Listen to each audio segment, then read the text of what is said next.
Now I'm going to record Daf Nun Dalid. We're up to the top of Nun Dalid Amid Aleph. Harachaylim Yoitzois Kevulois. The females, the ewes, can go out kevulois. My kevulois, what are kevulois? Shemechablim al yoshalahen lemata. They tie the end of the sheep downward. Kedei shelo yalu aleim azcharim, so that the males cannot mate with them. So now, just as a ha'ara, whether it has to do with the males not mating with the females, or the females yes mating with the males, or not mating with the males, there are two pshatim why these things are mutter. One pshat is, since it's very common for them to go out with this, so therefore it becomes like their tachshit, this is what they always wear, or because if mating or not mating will weaken them, so therefore it's to their benefit to wear these things that either help them to mate or not to mate, and therefore it's not considered a masui. My mashma dai kavul lishna de le'avid peirihu. How do you know that the word kavulos, kavul, means not to reproduce or to produce? The chsiv, it's written when Hiram, the king of Tsur, provided Shlomo with a lot of building material. Shlomo gave him in return a number of cities. He gave him cities, and he didn't like the cities, so he says to Shlomo, my brother, what are these cities you gave me? And he called them Eretz Kavul. My Eretz Kavul, what is Kavul? Amar Rav Huna, Shahiba b'nei Adam shemechubalim b'kesef uvezav. The people who lived in those cities were people who were wrapped in silver and gold. Amar le Rav, so Rav says to Rav Huna, Hachi, hainu d'chsiv v'layashru b'einav. It says that Hiram wasn't happy just because they were wrapped in silver and gold, he didn't like the people. Amalei says, because they were rich and they were spoiled, so therefore they didn't do any work, and therefore Hiram didn't want people like that. In any case, you see that kavulos means ones that will not produce, and the sheep that are kavulos have their back end is tied down, so they can't mate. Rav Nachman bar Yitzchak Amar, he says that Kavulos Eretz Chaimtain is a land which is salty and cracked. Haisa, that's what it was. V'mai korele kavul. Why was it called kavul? The mishtargo bakara akavla, because since the land is cracked, your leg goes into it till your ankle. Amri Inchi, and people say ara bakavla dele avat peri. It's this.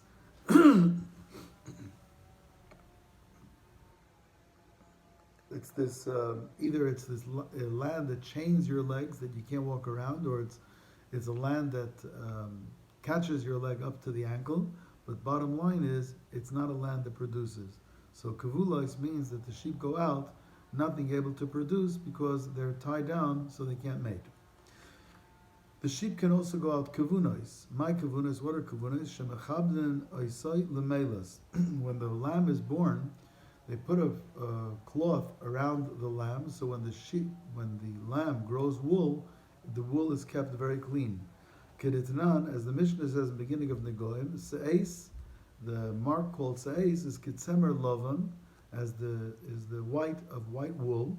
Might tzemer lovan. What do you mean by white wool? Amar Bibi Barabai kitzemer noki ben yomoy shemechabden oisoy lemelos.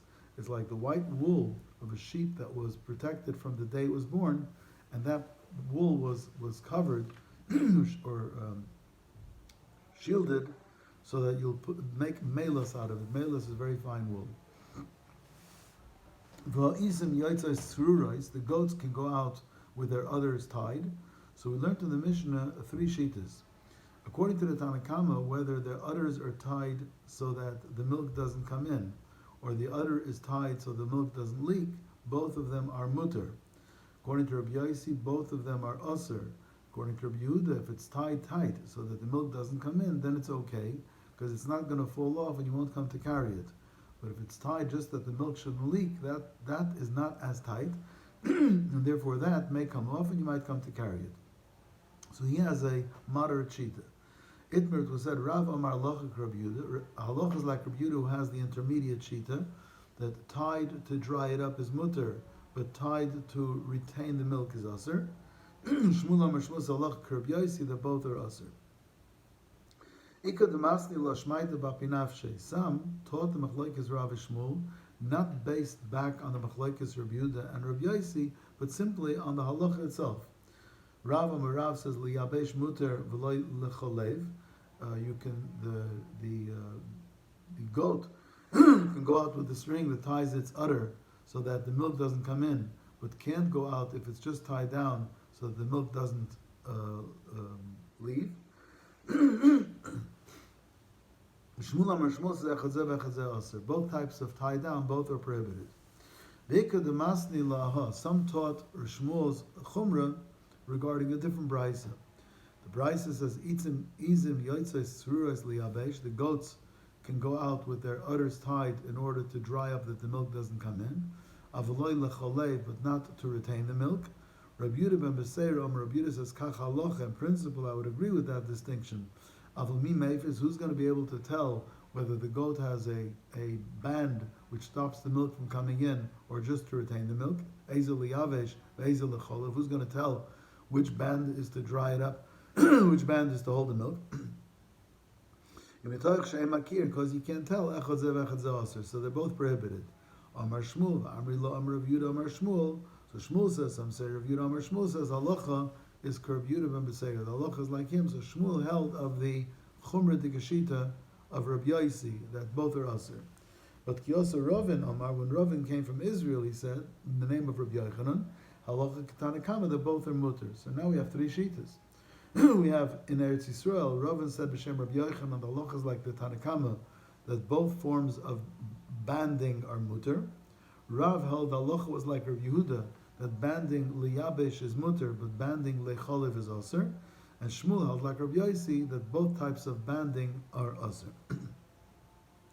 So what can an animal not go out with? Gamel b'metultelis. A camel cannot go out with a metultelis. Now there's three pshatim what a metultelis is. A little bit not hard. It's just somehow to picture it. One is it's a strap that goes under the bottom of the camel, under the tail of the camel, and it's tied to the saddle. Another pshat is a metultelis is a blanket. Another pshat is a metultelis is a small pillow which is placed between the strap of the camel and the camel's body. Okay. But the camel can't go out with the metultelis, and we'll have to see why. Le'okud v'le'ragul, a camel can't go out with its legs tied. We'll see in the Gemara what that means. It's tied so that it shouldn't run. V'chein shar kol behemoths, other animals also can't go out with their feet tied together so that they can't run away. You shouldn't have your camels tied together 1 to 2 to 3 to 4 to 5 in a chain. Leave them that way in the street. But you can have many camels, each one has its own rope, and you can have all the ropes in your hand, as long as the ropes of the camel don't circle around your hand. And we'll have to see in the Gemara the reason for all this. The Gemara starts, it's easy Gemara. Tana, we learned in a brayso, the camel shouldn't go out with this metultelis, and we said three pshatim what it was, if it's tied to its tail. Because if it's tied to its tail, it may come off, and you may come to carry it. But if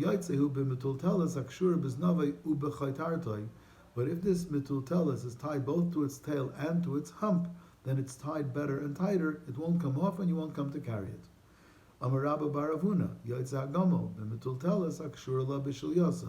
Imagine if the camel's pregnant and part of the sack is starting to extend, and the metultelis is tied to that sack, it's also okay, because the camel is not going to make any wild movements in order to dislodge anything because it's painful, and therefore the metultelis won't fall and you won't come to carry it. The camel can't have its legs tied.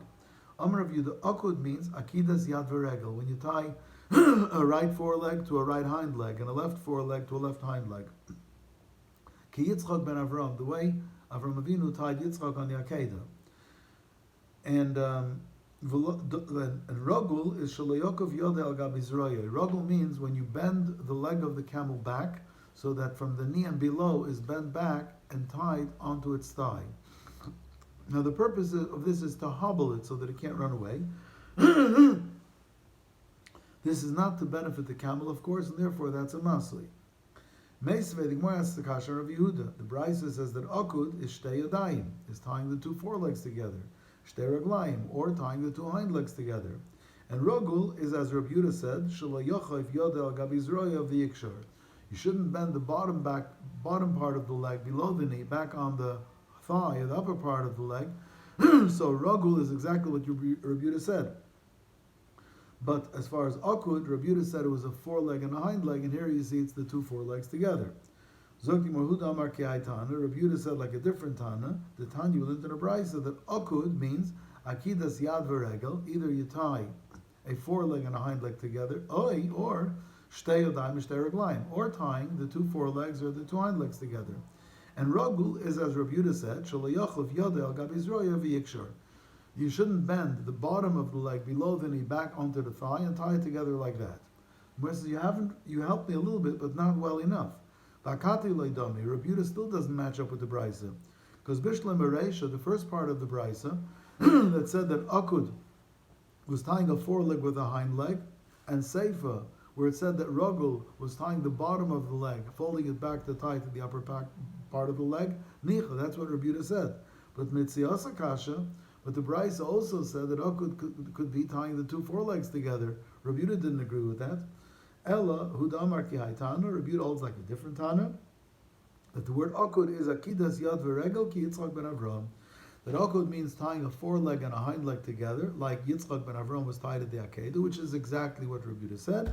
And rogul is shalayokov yod el gabizroya v'yikshar, not to tie the bottom part of the leg below the knee to the upper part of the leg, and that's exactly what Rabbi Yehuda said.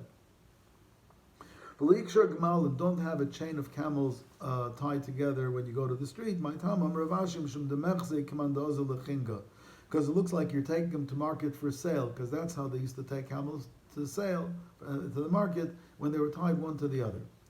Aval machnes, but you can take a whole bunch of ropes that each camel has its own rope, and put it around your hand and put it into your hand, but don't wrap it around your hand. Very strange. Amar Ravashi says, Laishanu ella le'inyan klayim. This issue of wrapping the ropes around your hand has to do with klayim. Klayim demai. What klayim? Elaim, if you say klayim de adam, because you are binding yourself to the camels, so you're pulling together with the camel, and you're not supposed to pull with two animals together. Well, tonight we learned in a Mishnah, adam muter im kulam. A man is allowed to work alongside any animal, lachresh, to plow, v'limshachim, to pull, because as Ella, because the only prohibition is two different animals pulling or plowing together. Ella climb the chavalim. We're talking about the climb of the ropes. If some of the ropes are made of wool and some of the ropes are made of linen, that could be a problem. But still, but now there's a Mishnah in Klayim Perik Tes, Hatoichef tchifa achas ein chibur. If wool and linen are stitched together with one stitch, that's not called climb yet. It has to be a minimum of 2 stitches. So then why would wrapping it around your hand be a problem, even if one rope is made of wool and one is of linen? L'olam, really climb the chavolim, we're talking about the shatnez of the wool and linen, the ropes. V'achi kamer, and it's saying, but if you wrap it around your hand and you knot it together, and the knot is like 2 stitches, then you'll be wearing shatnez around your arm. Now, either this goes according to Rabbi Yehuda, the davar shein mischaven is aser, so even though it's not your intention to be warmed, but davar shein mischaven is aser, or even according to Rabbi Shimon, if it's inevitable that these ropes around your hand will warm your hand. Amar Shmuel has another rule, make sure that there isn't a tefach of rope extending past the end of your fist. Like if you're holding it like this, coming out from here, there shouldn't be a tefach of rope. Why? Because somebody who just sees your fist and that piece of rope sticking out, it looks like you're carrying a rope. Actually, you're not carrying it, you're holding it. It's the camel that's pulling the rope. The Gemara says, "V'atana de Shmuel," but the Bryce and Shmuel's besmereshet tfachayim. The prohibition is only when you have 2 tfachim sticking out from your fist. Abai says, "Hashtu damar Shmuel tefach." Shmuel said you shouldn't have a tefach sticking out of your fist. And Tana de Shmuel, the Bryce says tfachayim. So Shmuel halacha lemasa asal hashmina. Shmuel is teaching you that even though in principle it should only be also we have 2 tefachim, but in practice make sure you don't even have 1 tefach of rope sticking out from your fist, so it shouldn't look like by somebody who's looking from the back that you're carrying a tefach of rope, but you're not really carrying. It's the camel that's schlepping the rope. The Tanya, but there's another brayse, b'vatshi akbiyam and akarka tefach. Make sure that the rope is a tefach off the ground, because if it's less than a tefach off the ground, it looks like you're schlepping it on the ground. So kitanya hi bechavlo de beini. The rope between the animal and your fist should be suspended in the air more than a tefach off the ground, because if it's lower, closer than a tefach to the ground, then it looks like the camel is schlepping the part that's from the camel to the ground, but you're holding the part that's from your hand to the ground. As long as the rope is still in the air, well in the air, so the camel is the one that's pulling the rope, and you're just holding on to it. That's okay. But as far as what's coming out of your fist, there it shouldn't even stick out. 2 tefachim said the brayse, and Shmuel said even 1 tefach. But between the animal and your fist, it shouldn't be hanging so low, close to the ground, because that creates a perception that the animal is schlepping the rope from the animal's neck to the ground, and you're pulling the other part from the ground to your hand. A donkey should not go out with a blanket if it's not tied. We'll see in the Gemara. A donkey shouldn't go out with a bell even though you silenced the clapper. Not with a ladder on its neck. We'll see in the Gemara. Not with a strap around its foot. We'll see in the Gemara. The chickens shouldn't go out with strings. We'll see in the Gemara. Nor with a strap around their legs. We'll see in the Gemara. Rams shouldn't go out with a little wagon under their fat tails. We'll see in the Gemara. The female sheep should not go out chanunais. We'll see in the Gemara. And a calf shouldn't go out begimain, and we'll see in the Gemara. And a cow shouldn't go out with the skin of a porcupine around its udder, and we'll see in the Gemara. The cow shouldn't go out with a strap between its horns. We have seen in the Gemara, and we'll see it again. Rabbi Elazar ben Azariah's cow went out with a strap between its horns, and the Chachamim were not happy. Zugmar Maitama, why should a donkey not go out with a mardas on its back? Kidamoran, as we explained yesterday.